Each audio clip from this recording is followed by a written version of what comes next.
Alrighty, we got a new tier list here, and the music just I told it to start. Apparently, it didn't want to. But anyway, we got the MT Awoken commons here, uncommons even, and similar to the comment here, as good as I think Awoken is as a clan, I don't think the uncommon pool is a strength of the clan. I think it actually is maybe even the biggest weakness of the clan, to be honest. There is just a lot of bad to mediocre cards in here, and not a whole lot of great cards outside of a Cultivate deck, I would say, or Spikes deck. Spikes decks are rare, very rare these days. It's usually just Icarus or some interesting Thorn Hollow build. And Cultivate decks are somewhat common, I would say. Enough that like I said, there's a lot of mediocre cards, but a lot of these are just kind of overcosted or underwhelming. But we'll get to it here, and we'll just start going through it. So Awake, one of those mysteriously nerfed cards. It's always done about the same, but it used to just give 4 regen, which it wasn't even that good of a card at that point, so I don't know why it needed to be nerfed. I feel like it could stand to be unnerfed. Regen's already hard enough to get to work. For 3 Ember, it's not worth it at all. It is one of those cards like Ritual Battle, though, where if you do get it to a 1 cost, it's not horrible, though I might go right around and say, for 15 shards, I can upgrade a Restore to heal essentially the same amount, and it's already at a 1 cost. And it gives you 1 regen, which isn't that different than 3 regen. And 15 shards is arguably on par with 110 gold, I'd say, resource-wise. So I think it's a C tier card. It's not a D tier card because it finds its way into enough of my decks. Sometimes you just need a heal. Rarely am I using it for the regen. The regen's just kind of a little bonus that it has, but sometimes I just need a heal. And this is what I'm given. Sometimes I just need extra Cultivate procs, and this is what I'm given. So that's what it really does. It doesn't do it well, but it does it. It has, obviously, a pretty good synergy with things like Split Anvil. I wouldn't list Volatile Gauge in there, because I don't think Awoken is necessarily a good Volatile Gauge clan. But if you, for whatever reason, do have Volatile Gauge, I say this as a Volatile Gauge lover. I'm not even a hater of it. I like Volatile Gauge, but while I don't recommend it in the clan, maybe you end up with it sometimes, and for the record, it's pretty good with Volatile Gauge. But that's Awake. I don't know what more to say about it. It's overcosted. It either needs to give more regen or more health, or honestly both, to justify that 3 cost. The next card, people are probably going to hate me for this because it's a fun card, it's a flashy card. It can lead to turn 1 flying kills. But I think it's just bad, because spikes are bad. It would be good if spikes were good, but spikes just aren't good. The only time I take it, as I said, is with Icarus, and honestly it's win more at that point. If you have an Icarus build with Awoken, you're probably winning, and you really don't need Bramble Lash. And the other times I would take it, I guess, are if Thorn Hollow is popping off, which can happen, and in that case it is actually pretty decent. And also, it's sometimes you just take Spike Sentient, and it can be an okay amount of damage, though I would even argue that it's not that much damage for... It's serviceable as a 2 cost, front-loaded, non-piercing damage, single target spell at that point. It's just serviceable. So on average, I think it's almost never takeable, and considering, similar as I outlined with Umbra, considering the uncommon cards are seen so often, they're seen at any ring really other than 3 and 6, but they're almost all you see at 4, 5, and 7. Factoring all that in, when you just have a card that's so often, 95% of the time, is not worth adding in a deck, that screams D tier to me, even if it has some real high roll. opportunities. And the next card, I don't like it at all. It's another contender on me for worst card in the game. It's pretty bad. This could be the worst card in the game, Hedgefire. Some people like the essence, and I don't really know why. I think it's a fucking horrible essence. I don't know how a single... It's like... I guess the best scenario is you overstack a floor of Awoken Hollows and put this essence into them, and they can basically cultivate each other a bunch, but when does that ever happen? And otherwise, it's just one cultivate a turn. I don't see how that's ever worth 25 shards. It seems pretty bad to me. It would be better, actually, in my opinion, if it just did its effect as an essence. I mean, if it did that, I could see it being an okay thing. I wouldn't always have... Like, I'm often wanting to go Awoken Hollow. I wouldn't always have to self-infuse Awoken Hollow. I could see decks where this infused into Awoken Hollow, where I just get, cost-reduced heals and being able to spam them, that I don't have to take a pip upgrade. Even though I'm not getting double value out of my Cultivate, I can take a draw upgrade and essentially make a weird incant heal deck, essentially, right? It'd be similar to incant deck where you take double draw and you just spam heals over and over again, but usually you have to take a pip upgrade with a self-infused Hollow. This would at least give another option there. But, on that note, the most consistent cultivator, or rejuvenationer, I should say, in the clan is Awoken Hollow. And this card on its own as a unit does not function at all with Awoken Hollow, because it steals all the fucking cultivate procs. So like one of the units that one of the few units it would ever make sense with, it doesn't even make sense with. It's a fucking horrible card. It's so trash, you'll never be able to tell me that this is anything better than one of the worst cards in the game. I'll not hear about it. I'll be willing... I can be convinced on a lot of cards. I'll never be convinced on Hedgefire, and I'll never be convinced that the essence is anything more than trash. Now that we've got a few of the bad ones out of the way, let's jump to a good one, Engraft. I think it's A tier. This is a card that it's just one of those zero investment cards. Obviously the best scenario is that you have rejuvenation procs that are meaningful, and in that case it's probably the best card for that. You can, the nuts is that you hold it over and that you spell chain it, then you get 2 free cultivates each turn along with your draw positive at that point. You're drawing an extra card a turn at that point. And you're only spending 1 ember at that point. Alternatively, you can just hold it over and zero cost it, and you're draw neutral, but you're ember positive. All of these are good things. Even if you never put an upgrade on it, it's just a free cultivate the time it comes around, both in terms of draw and ember. There are weird times you add spell damage to it to get it to be an actual heal. I find that's pretty rare. Now, and it's also pretty good in a incant deck, or also as a Wormkin if it's inspired. It's a pretty good inspired card. And it also,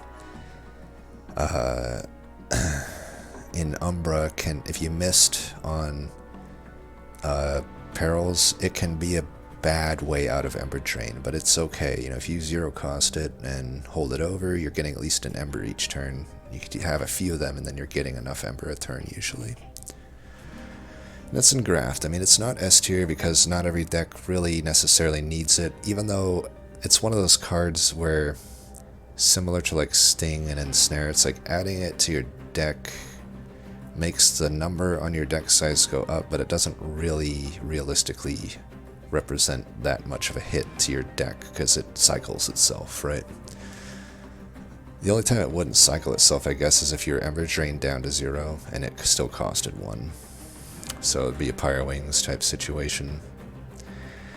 Really good card though. And on a similar note, Ensnare. Now this to me, one of the best cards in the game, Ensnare. One of the few bright spots at the uncommon tier of Awoken. This is listed in Rising Dusk's top 10 cards, I believe, and I definitely have to agree there. It's just a zero investment card, but unlike Engraft, which doesn't make the S tier, Ensnare just... it never really doesn't fit a deck, I feel, unless you're running Strangler, Wildentin, maybe.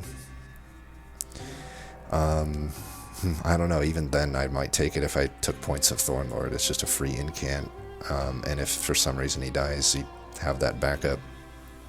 But, you know, in your normal deck, outside of the Strangler situation, this card, it may not do anything for your deck, but like I said, adding it to your deck doesn't really cost you anything. Like, it blows my mind when I'm watching people play, and they just straight up skip a draft that included Ensnare, and then, like, later on, without fail, they die to the mini-boss or something on Divinity, or just die to a tank that would have otherwise been caught by an Ensnare, right? And I'm just like, God, you could have literally just added that card at no downside. It literally cycles itself. The only way it hurts you, it's a zero cost, it cycles itself. It only hurts you if the very turn you drew it would have been the card you're looking for. And true, that might happen sometimes, but that's pretty damn rare. And in the grand scheme of things, in the grand scheme of a cycle through a deck, you play it for zero. Often, almost always, if you don't really need the rooted, you can put it on something where it doesn't matter. You can put it on something that's already dying.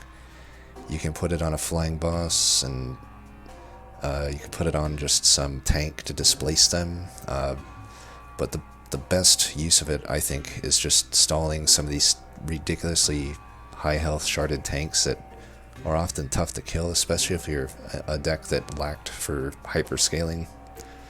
And also the mini-bosses. It's just a really good mini-boss. And like I said, it's zero investment. You don't need to add any upgrades for it to be good. However, it also benefits quite nicely from a plethora of upgrades. Permafrost, I think, is the best personally, but you can also sometimes hold it over. If your deck, that can be like just your win condition at that point if a deck needs that. You essentially have turned your deck into having a Strangler Wildentin without having to pay the 3 pip for putting that awful unit on your floor.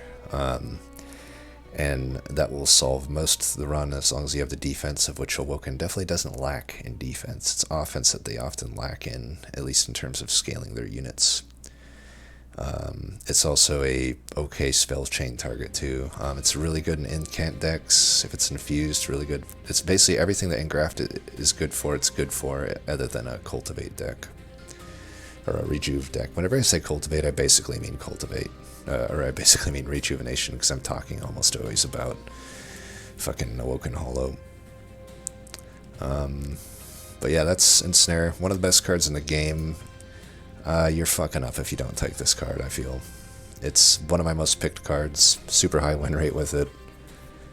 There's just no downside to this card. It's only upside. And like I said, if it doesn't do anything for you in a run, it didn't hurt you. Unlike, if I had an Awake and it doesn't do anything, that hurt me because it didn't really do anything for me. It cost me a draw and I couldn't play it, right? Same with Bramble Ash. Then we got Focus Growth. It's okay. I mean, it's better than Awake. It won't give you any regen, but it gives you about the same heal for an entire less Ember. You know, you only lose out on 5 health. That's rarely going to be relevant. But the main important thing here is it draws 2 on the next turn, which is just way better. Like, if Awake costed 2, it wouldn't even be as good as Focus Growth. I even debated putting Focus Growth to the A tier, but the pick rate just wasn't quite there. It's still pretty expensive at 2 Ember is a thing.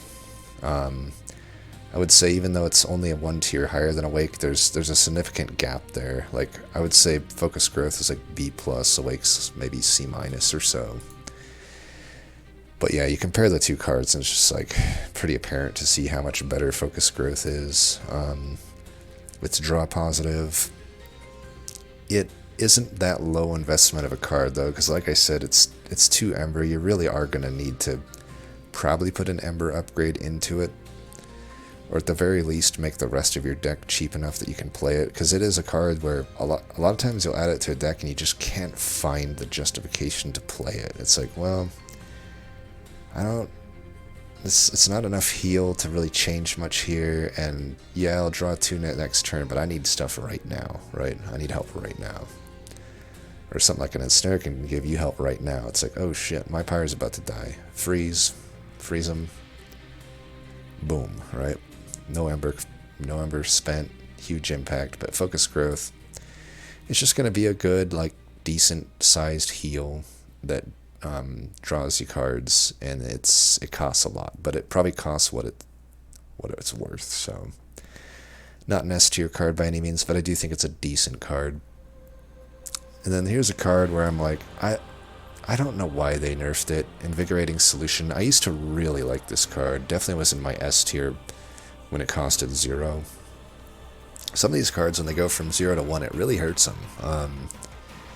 You know, imagine if Ensnare was 1 cost. Now it might not be so great, right? Like, now I have to justify one of my Ember slots in it, or I just have to play it for Ember. That's not so good anymore. Like, they could nerf Ensnare to 1 cost, and it probably is A tier maybe at that point.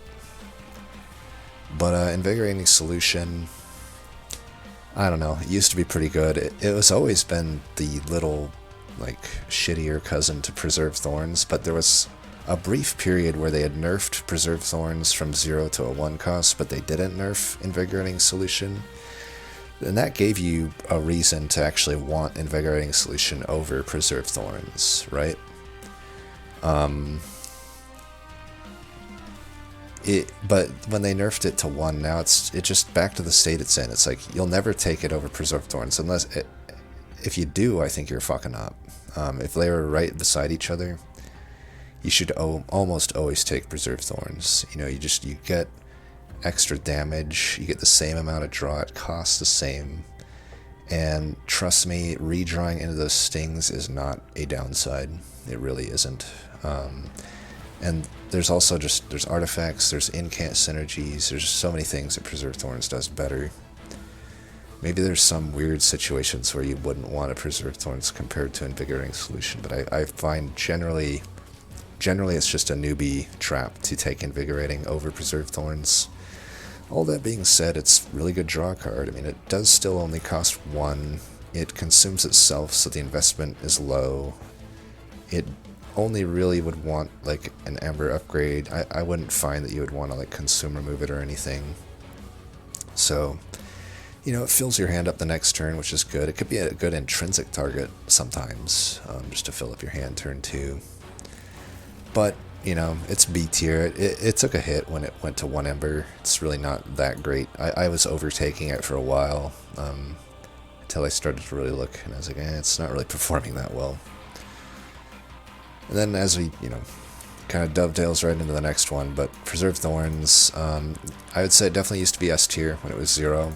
I think it's A tier now with 1 cost. It's, yeah, it takes there are turns. It was so nice before because you would always just be able to play it, right? Like, but now I have to make the decision sometimes. It's like, I would love to play this, but it costs an Ember, right? So I have to make the decision between playing that and another card, whereas before it's just you always add this, and you can just always play it on any turn, and it's just an amazing turn. It's going to fill up your hand next turn, do a bunch of damage, get you, if you have incants, it'll get you a bunch of incants. But it's still a great card. You know, it does a minimum 30 damage. Often it's doing more. If you have any sort of spell power, if you have any sort of sting artifacts, it's doing a lot more for you. It's also really good tech against Seraph the Diligent. You know, you get that first consume, and then those stings will come back to get additional consumes. It's really good into Seraph the Diligent. Definitely an S plus tier for incant decks, by the way. If you're not taking this with an incant deck, you are severely fucking up. That's 4 incants on 1 card. You gotta do that, bro. And you get your whole hand the next turn. That's really it, though. It's not much, necessarily a whole lot to say with Thorns versus Invigorating Solution, other than Thorns is just a better version of it. But, you know, drawing the next turn, you'd love to draw the current turn, but that would probably be too OP. It's still nice to draw a whole hand the next turn. Helps in a lot of ways. Helps with digging, helps with just having a strong turn, setting up a strong turn. It also is a good way to counter the next card we're going to go over here, which is Pyre Grow. Always thought it was Pirate Go, but it's Pirate Grow. There's a card that had a pretty good rework.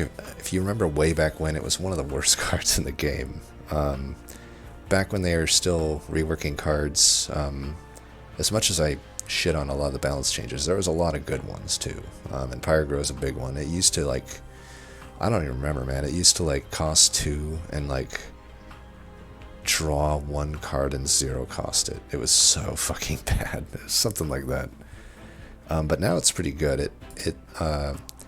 It gives you Ember, which you'd often want, but you often don't want to take an actual Ember upgrade. You usually want Draw, I find. And yeah, there are some times when you can't combo it with like Root Seeds or Focus Growth or an Invigorating Solution or Preserve Thorns, and then you do just draw like a pretty poor turn the next turn, but that's the price you pay sometimes. That's the only reason it's not S tier. You know, the price you pay is just 1 bad turn the following turn, which is mitigated by any sort of these draw next turn artifact or relics, cards. That's the word I am looking for, is cards. But yeah, I mean, what else is there really to say about this? It just gives you basically a boss upgrade for a 0 cost, at a, you know, somewhat significant downside, but it's just a one-time downside to pay. Pretty good card, Pirate Grow is. Speaking of cards with Pyre in the name, but not cards that are good, cards that are in fact complete fucking trash, Pyre Shards. 4 spikes isn't going to do anything, ever, at any point in the game, ever. It's so fucking useless. This card needs a rework. It absolutely needs a rework. All of the spikes cards need a rework, in my opinion. Cycle of Life, Pyre Shards, Sharpen. Like, they just do not do enough. How the hell are you going to kill a 30 health Purifier in the back line with fucking Pyre Shards? What's 30 divided by 4? Well, it's definitely more than, what is that, about 7? So you need to cast 7 of these before they can even kill the first waves sharded up Purifiers. Does that sound like a good card to you? Sure, you can double stack it and make it cost 2. You're still going to have to play it, what, 3 or 4 times double stacked at 2 Ember? What a bad card. Also one of the worst cards in the game, but at least unlike Hedgefire, I guess in the case where I start with it as my uncommon, I could do something with it, whereas Hedgefire just can't. But yeah, Pyre Shards is so bad. Also keep in mind, Spike's Wrathful Prince really isn't that much of a thing anymore. Like, it was okay back then. Even then, I'd prefer Sharpen, as much as that makes me want to puke to say. Because this thing consumes. I mean, I don't know, like, why does it have to consume? This is one of those cards where it would probably be better if it didn't consume, but even then, I think it has to, at the bare minimum, give you 5 spikes. At least let it kill a ring 1 sharded up backliner. If a card is completely dedicated to spikes, at least let it do that. It doesn't even kill ring 3 Talos the Pusher backliners, which have 5 armor and an additional health. So the breakpoint of 4 spikes is an absolute joke. It has to be reworked. All of, like, Sharpen and that, and then Cycle of Life, another, we'll get to that eventually on the rares, but similar to Awake, just a weird nerf. Like, the card has always sucked, basically, but they just made it suck more, I guess. And in the theme of overcosted healing cards, we get to Restoring Retreat here. But I'm going to put it in the C tier. It, every now and then, can be relevant. I find it a lot less useful in the DLC. Pre-DLC, I could use it a decent amount. You know, it was a pretty good counter to Patient. You know, Patient required a lot more focus to beat pre-DLC. So just pushing him off your floor was often a pretty good thing. And also, bottom floor and mid floor setups were just a lot more doable, so overstacking into those floors just made a lot more sense. But in the DLC, I find it really hard to consistently set up mid or bottom. And the thing about Restoring Retreat is, for whatever reason, it costs 2. It should cost 1. If Hidden Passage costs 1, there's no reason Restoring Retreat shouldn't. I mean, Ascend is more useful than Descend. And who cares? Like, is the 10 health really worth an extra ember? Remove the health if you have to. Change the name. Like, I don't want the health. The health is almost never relevant. It's literally never relevant, I would say. So rare that you use Restoring Retreat for the healing aspect. So what it is just a bad overstacking card. But that still finds use sometimes. Sometimes it's like I get stuck into running a Strangler build or a quick Wildenton build, and I just need to overstack that floor. I mean, there's extra like points against this card, and the fact that it is in Awoken, which benefits the least from overstacking, in my opinion. You know, you're really relying on your secondary clan to provide a reason to overstack there with actual passive scaling, right? Or cards that actually scale a floor out. But, you know, for the record, you can still use it against Patient. Just isn't as useful, I find, but you can still just push them off your floor. You can overstack with it. Apparently you can heal with it. You could have fooled me. I literally never use it for that. And then we get to the final one here. Just another bad card, Wildwood Custodian. Which is weird. It's, I guess, similar to Amberforge. At least it has the advantage, though, that +1 draw a turn is generally more useful than 2 Ember a turn, at least in the context of the clan that it's in. And also 1 pip is much less of a price to pay than 3 pip. But all in all, it still sucks, and somehow the essence sucks too. Some of those are hard to really explain. It's like, why does +1 draw a turn suck? Because +1 draw is like the best boss upgrade, and I almost always take it almost all the time, right? But I don't know, it just turns out that wasting a essence slot for that, or just wasting pip on your board for that, not really all that useful. It's a little too slow. You know, you have to play the unit, you have to find the unit, you have to play the unit, and you don't even get a positive draw benefit until 2 turns after you play that unit. Because if you think about it, you had to draw the unit anyway. If you didn't have the card in your deck, you'd just draw a different card, right? But so you have the card in your deck, you have to draw it, you have to play it, so you have to spend Ember on it, you have to spend Pip on it, you have to spend the cost of drawing the unit, and then the next turn you just draw the extra card that you would have just drawn anyway the next turn, if you had not had this card in the deck. And then only on the turn after that, assuming it's still alive, because it has no fucking health at all, you had to, you know, actually pay money to buff up its health to even make it survivable. Only at that point have you gotten 1 positive draw at that point. Which, as you can see, a lot of these other spells just already give you positive draw the following turn much more efficiently, and more of it. So that's why Wildwood Custodian, that's my best explanation of why it sucks. It's very non-impactful, it's too slow, it doesn't do enough to justify Pip, it doesn't do enough to justify an Essence slot. Though once in a blue moon I will use its Essence just because I have nothing better to do. It's probably better than a Trained Steward Infusion, in some cases. Most cases, honestly, a Trained Steward Infusion is probably better. It's definitely better than a Hedgefire Infusion, though. I don't know what people are thinking with that one. Anyway, that is the Awoken tier. It's not as bad as the Umbra one, but it's still not great, I feel. I guess another thing worth mentioning here is, like, do you really see any offensive scaling? Not really, right? The only offensive scaling you have is if you have a Steel Singer or an Awoken Hollow, you have 3 cards that heal. 4 technically, but really not. Restoring Retreat, not really. So we'll say 3.24 cards heal. And one of them does it pretty well. But, you know, there's no just straight up offensive scaling here, which really hurts the clan, I feel, which is weird because, again, I do generally think Awoken is the best clan, but I think it's mainly because they just have the best banners. And they actually have some bad banners too, but it's hard to deny how good both their sweepers are, and Animus of Will is. Awoken Hollow, and even I would throw an Animus of Speed isn't bad. She gets a bad rap, because of what she's surrounded by. But honestly, she's not that bad of a unit. I think the infusions are underrated.